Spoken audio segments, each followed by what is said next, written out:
শুধু দর্শক, একজন ভুক্তভোগী আব্দুল জলিল সাহেব, উনি জাতীয় প্রেস ক্লাবের সামনে এসেছেন এবং এই জাতীয় প্রেস ক্লাবের সাংবাদিকদের শরণাপন্ন হয়েছেন।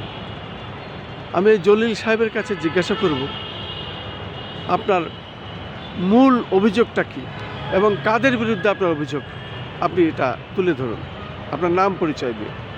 আসসালামু আলাইকুম, আমি মোহাম্মদ আব্দুল জলিল, প্রথম শ্রেণীর ঠিকাদার, রোডস অ্যান্ড হাইওয়ে ডিপার্টমেন্ট।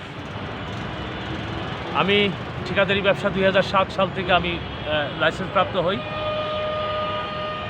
2007 সাল থেকে আমি ঝিনাইদহ রোডস অ্যান্ড হাইওয়ে ডিপার্টমেন্টের ঠিকাদারি ব্যবসা নিয়োজিত হই। তো আমার ঝিনাইদহ N7 হরিণাকুণ্ড রাস্তায় আমি যে রোডস অ্যান্ড হাইওয়ে ডিপার্টমেন্টের যে কাজের যে অভিযোগ নিয়ে যে টাকার দাবিতে, যে বিলের দাবিতে আমি আজ ঢাকার জাতীয় প্রেস ক্লাবের সামনে উপস্থিত হয়েছি। তো আমি উপস্থাপন করতে চাচ্ছি যে আমার অনেক কষ্টের টাকা।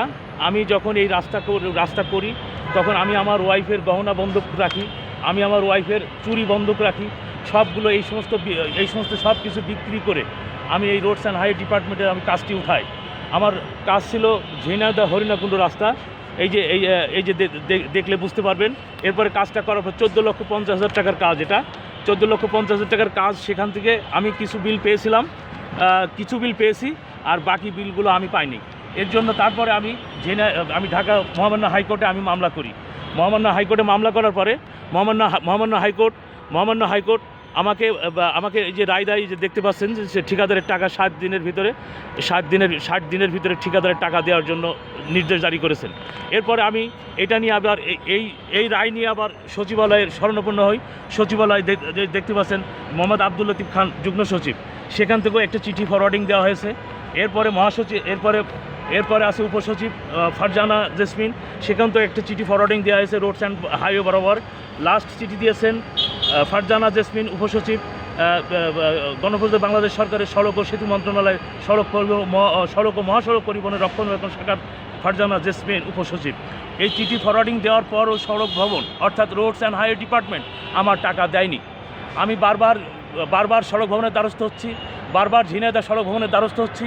ঝিনাইদহ সড়ক ভবন বারবার আমাকে Dhaka roads and highway department দেখাচ্ছেন। আর ঢাকা রোডস অ্যান্ড হাইওয়ে ডিপার্টমেন্টে যখনই যাচ্ছি তারা কোনো কেয়ার করতেছে না। এরপরে উপসচিব, যুগ্ম সচিবের চিঠি, সেটারও তারা ডন কেয়ার মনে করতেছে। এই যে যুগ্ম সচিব ফারজানা জেসমিন, উপসচিব, তার চিঠি তারা ডন কেয়ার মনে করছে। এরপরে দেখুন লাস্ট চিঠি দেখুন। এরপরে আসছে যে মোহাম্মদ আব্দুল লতিফ খান, যুগ্ম সচিব, অ্যাসিস্ট্যান্ট আইন, সেই চিঠিও তারা ডন কেয়ার মনে করছে। এবং অবশেষে যে মহামান্য হাইকোর্ট, মহামান্য সুপ্রিম কোর্টের যে রায়, এখানে মহামান্য কোর্ট বলে গেছেন 60 দিনের ভিতর টাকা দেওয়ার জন্য, তারপরেও তারা টাকা দিচ্ছে না।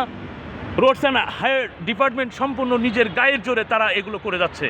আমি বিনয়ের সাথে অনুরোধ করব, আমার ছেলেমেয়েরা সব ইউনিভার্সিটিতে পড়াশুনো করে, আমি তাদের লেখাপড়ার খরচ যোগাই। আমি একজন সাধারণ ব্যবসায়ী, ঠিকাদার মানুষ। পাশাপাশি আমার জীবন চলার পথে জীবনটা আমাকে থামিয়ে দিয়েছে আমার এই কাজের টাকা না দেওয়াতে। আমি